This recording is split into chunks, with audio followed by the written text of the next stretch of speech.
السلام عليكم ورحمة الله وبركاته. داودياشا دقايا قيمة هنا مدنو كسو دوادا برنامج كي نسرية مدشة سياسية. برنامج كينا waxay noogu martiya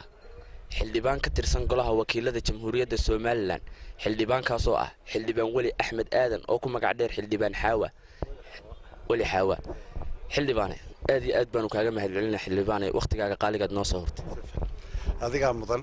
xildhibaan waxaan ku yara weydiinaa xildhibaan Wali dadku bidigooda waa ay ku yaqaanaan laakiin xildhibaan taariikh nololeedkaaga dadku ma yaqaanaan bal adoo u sharxaya dadku. marka hore waxaan ku dhashay daba gorayaale magaalo la yiraahdo markaan taariikh nololeedkayga dib ugu noqdo oo ka tirsan magaalada Hargeysa tan labaad waxaan dhashay malaade arrimana way ku jiraan oo taariikhdii waqtiga dhalatay waa la yar hoos baa loo yar dhigaa marka waxaan siyaasadda ku soo biiray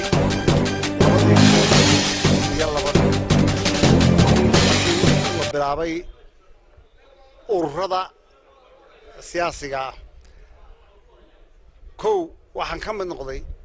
golihii deegaanka ee kulmiye lambarka afraad baan ku jiray golaha deegaanka oo aan iska soo sharaxay amoodin waqti yar inaan markii dambe 2005 ayaan baarlamaanka iska soo sharaxay 5846 baa lagu waad ku weydi kuna uu fadhiyaa 500 marka raggan maanta la waan tanaasulay inay tanaasulaan hamoodin aniga tanaasulay bariga 63 xubnood oo fadhiya waan ka cod badnaa taasina waa taad maanta inaad ugu soo xulataad iga hadh weedaa aan u arkayo inay tahay waxa weeye marka gobolka Muruud Jeex la yiraahdo 7 fadhiya waan ka cod badnaa xildhibaan waxaan ku weydiinaynaa waa malcaamad quraankaagi ilaa heer xildhibaan waa markaasi waa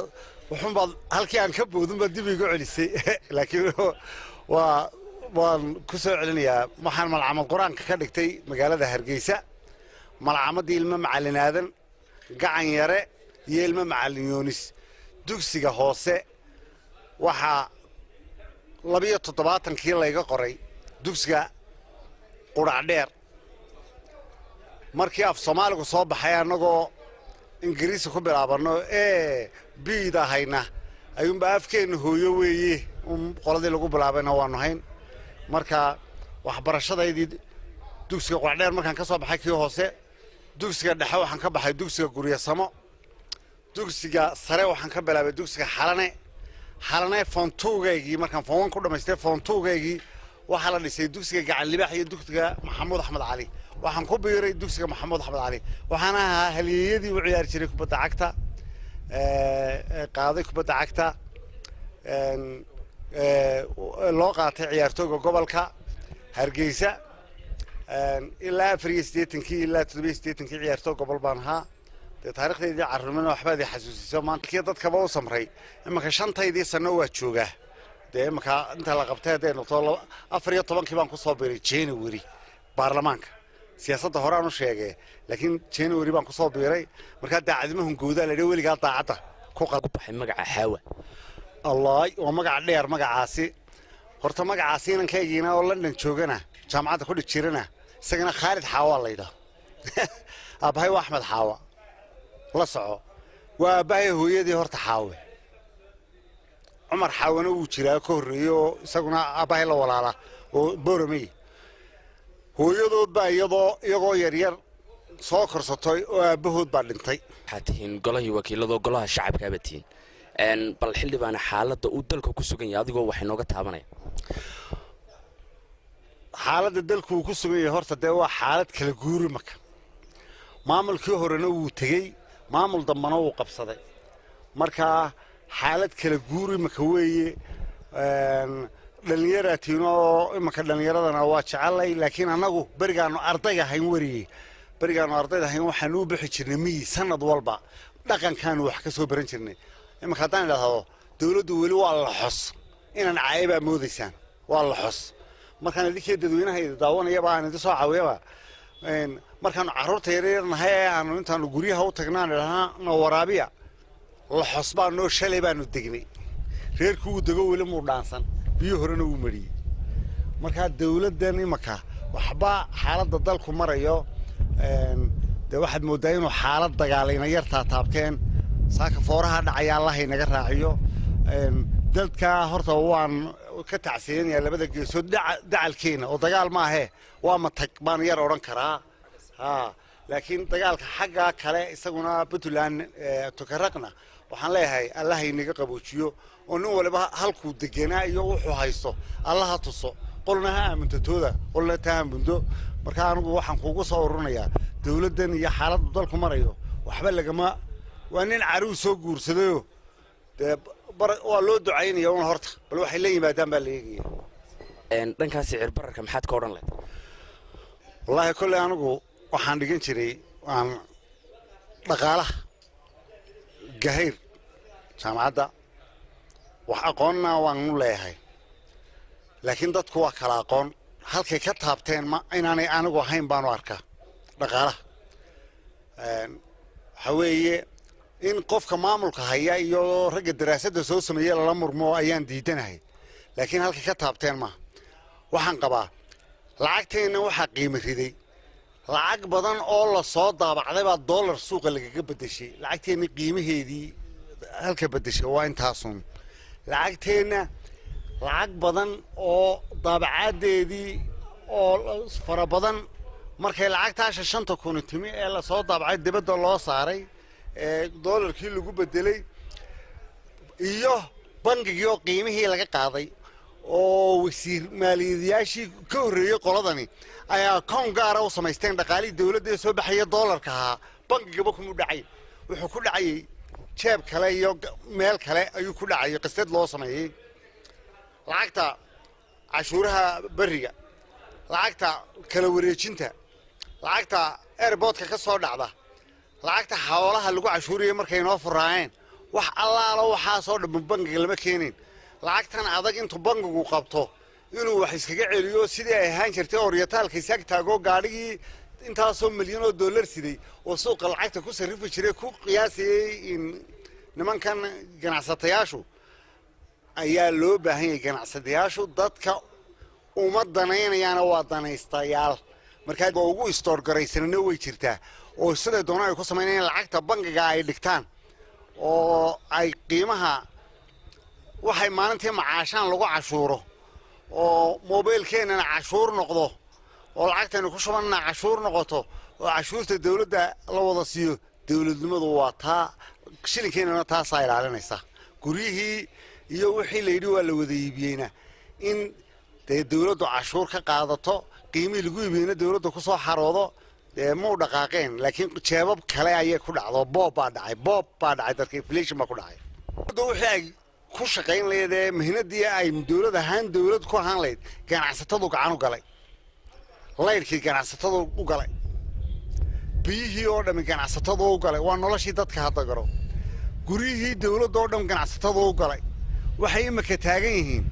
inay wadooyinkii iyo halkaa ay nagala wareegaan oo iyaguna ganacsatadu u galo wadooyinkana ganacsatadu u galo inoo oo iyagana inoo sameeya sidee loogu soo wareejin karaa ganacsatada uu gacanta u galay si fudud baa looga wareejin karaa cadaaladi ku sugan tahay maamulkan meesha haya hadduu horta qofka aadamiga cadaaladunbaa deeqda maamulkaa maanta yimi cadaaladunbaa laga sugayaa cadaalad waa la eegayaa waa la xusbo aniga kudha waa aroos cadaalad haddii lagaga soo wareejiyo wax walba way toosayaan laakiin hadduu ina hebel iyo ina maygaag iyo u daa ina qurac ay noqoto oo si siman ugula wareegi waayo waxba uma hirgelayaan kalamana wareegi karo waxa uu soo saaray digreeto uu saadku $100 ugu yaraan doono idinku waxa tingolaha shacabka saameyn intee leeg ayaa ay ku yeelanaysaa shacabweynaha ku dhaqan jamhuuriyadda Soomaaliya $100 oo saadku ku yaraan doono inflation ka mid yahay waa garasho aan la sugin garashada lama sugin abaaruhu ka qayb qaatay saadku in loo mahad noqon ninkii sugayay ayaan dib loo weerarayaa laakiin horta salaxa la soo taabto 1,600 ummad ka badan ayuu ka shaqaysa Telesom 3,000 way ka badan yihiin markaan qiyaasaan oo tiro suganayn maanta reerka la soo hadlaya nin shaqaale ah ama qof kale $10 uga baahan $10 ii soo dir odhan lahaa de horta macno kalena anagu kaga dhaadhicino waan in kula dhaqaaleeyahan baan ahaa macno kalena uga dhaadhicino kolba intuu marayo hadduu 70 marayo dee ay ka dhigayaan amar 70 ay ka dhigayaan iyo hadduu 100 marayo taasoo Soomaaliya maan in la diro ku talagelinaa laakiin taa dhibaatadeedii way daba taalaayo islaantii 70 kun qori lahayd 700 kun markay qorto 700 markay islaantii qorto ilaa neebaradii garan maysee xisaabtaa lama eegin in kun dabal waxaan filayaa xagga talaan siin in wixii kun ay qoraan wixii 10 ta ay qoraan de talooyinka waanu siin karaynaa xildhibaane waxaa jira beelo walaalo isku laynaya cilaf weyn xildhibaane markaa idinku waxaa tiin golahii wakiilada midan guddi u xil saarin oo dee arrimahan soo dhexdhexaadiya horta anagu waxa u qaabilsan marka ugu horeysa golahii shacabkaanuna labadaba waa ka weynaa waa labada iyadii indhood labada reer waa bidigtii bidixdii ma kala maarmay waa labada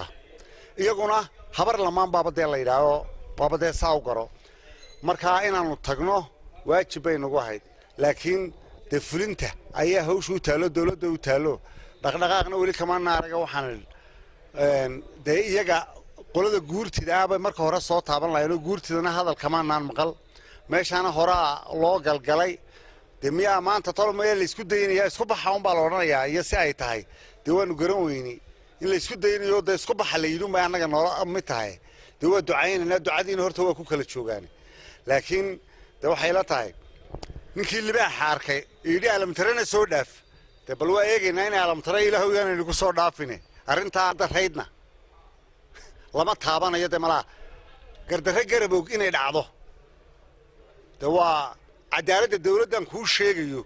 ama wasiir arrimaha gudaheed ha noqoto ama madaxweyne ha noqoto ama nin kale ha noqotee ummadda dhan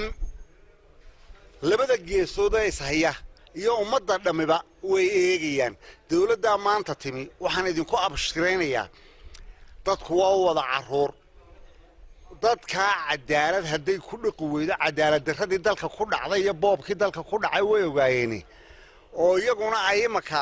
sii raacaan waxyaalahan madax dhaqameedadu raadka sii raacayaan ay sii raacaan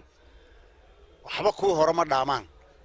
waxba ma dhaami doonaan kuwii hore laakiin waxaanu leenahay cadaaladda allaha ku sugo annaguna waa u ducaynaynaa halkaasna dhaliil weyn baa u taalla ummadduna way aragtaa maanta waa dhowr bilood loomana tegin waxaana weydiinay waa siyaasadaasu bal haddanu shakhsiyaddaada u soo kacno intaad saaxadda siyaasadda ku jirta marna ma lagu xidho niyo madani baanoo magaalada ku dhashay ciyaartoona waan ahayo ciyaartooga iyo fanaaniinta iyo wax laga jecelo weligay saldhig oo biigayga laguma qorin saldhigba oo biig laguma qorin ma dagaalamin kuma odhan karayo laakiin dee madani baan iska ahaa ciyaartoona waan ahaa daanwal iyo magaalo walba waa layga garanayaa markaa lama xidhin ilaahayna dee bal adiguna iminkaa da'da marka la gaboobo waa laga baqan yahay haddaha iyo hey qaadi xildhibaan u soo kacno xildhibaan qoyskaagu madal joog baa mise waa dibad joog horta dibadda ma jecli dadka dibadda lacag ka yidhahdaane 89 ayaan fiisa Maraykana aniga aan helay waan joojiyey waan ka soo baxay dabeedna waxaan u soo ambabaxay dalka gadar baan ka imi markaa dabeedna qoxoontiyadii baan ku beeray anoo taa ka imi hooyo iyo aabbo labadaba way dhinteen allah u naxariistee ayaan ka daba doonay anagu 3 wiil aniga iyo 3 wiil oo kale aan walaalanay 4 anubaa dalka ka jooga markaa anigu safiir baa manahay u jooga nimankaa markaa dabaddana ma jecli halkan aan jooga laakiin waxaan jecelahay inaan nolosha dibadda soo arko marka intaan iga dhammaan golaha wakiiladu waan jecelahay inaan Yurub oo dhan haddaan nabadahay aan soo maro waxay ku noolaayeen liiga sheekeeyay aan soo maro laakiin inaan isku dhiibo oo aan ka qayb qaato ma jecli oo anigu dalkaygaan aad u jecelahay xildhibaane waqtiyada jaaniska maxaad isku madadaalisaa amaad isku dhaafsan horta ciyaartoo baanay imaka oo dee ciyaartiina waxaan idinka joogay markaan raggiinnan oo kale islaamka la ciyaar waa isqabsataano xagtiina markay dhacdo dee magiya waxbaa la isweydiiyaa anigu waa la jabiyey aniguna waxbaan jabiyey weligiiyo wax nabarna gaadha ama sheekada maan iman laakiin imaka waa u ducaynaynaa nimankan garoomada yaryar noo daday ayaan habeenkii 9 iyo 8 iyo tagaayo marna waan iska yar orortaa marna waan la laadlaadmaa laakiin waxaan jecelahay inaan lugeeyo inta badan xildhibaane haddii maanta la yidhaahdo xildhibaan weli xaawa waan casuumayaa cunno teebaad isleedaha lagugu casuumo tii dalka bariis iyo baastada ma cunaano sabaaq shacab weynaha ku dhaqan jamhuuriyadda Soomaaliland maadaama atiin golay shacabka horta marka ugu horeysa labadiinaan idinku horeysiinaya inta isku kay xisheen iyo intuu inankaasi kamarada kolba meel la istagayo isku warwareegayo ku daalay aad iyo aad baan idinka mahad celinaya ilaahay baa mahad leh marka hore idinkana waan aad baan idinka mahad celinaya dhammaan dadweynaha shacabka Soomaaliland sanadkan cusub ilaahay waxaynu ka rajaynaynaa barwaaqo abaaraha inuu naga soo jabiyo ورانيك تيقوس كيك محاك على هيستون إن الله وراني إن الله نقضه إن عبارهم بدن واحد كانن دم بيجينويه إن شعب كمل كستو تشوجو نبضينا يدد نمدينا إلى شلا وحصارنا كود دارا وما كواحد مدين ويا الله إنك هي الدجال كيسة حدا دونك وكهراق ما يقولوا ولا بفرط يسكولوا ليسوا نو ولا ببهرشي سووا كرتو أيوم بين عنتدي إنه عيتاي إمك بريس يا باست يا بضع وحكي سو تلابي هدي له وايو أنت إنه نوران نبل إنه قياسة قلوا ولا يا بير ولا يا ميل ولا يا إنه كيد جنّه أو إنه وحبيرنا حورها أو بيرنا إنه قونا بيرنا وحين عنّه يا خير بان يدير رجيني يا دمانتي داود الجوبتان إنه كسرنا هو قلها وكيلة الجمهورية السومالية برنامج كيني ياسر يا مدرسة السياسية وحنو كسر جبيننا أنت إنه برنامج كان برنامج كحقوق كل مدونة وحنو ذيك جتيجنا تصن يا توبة الله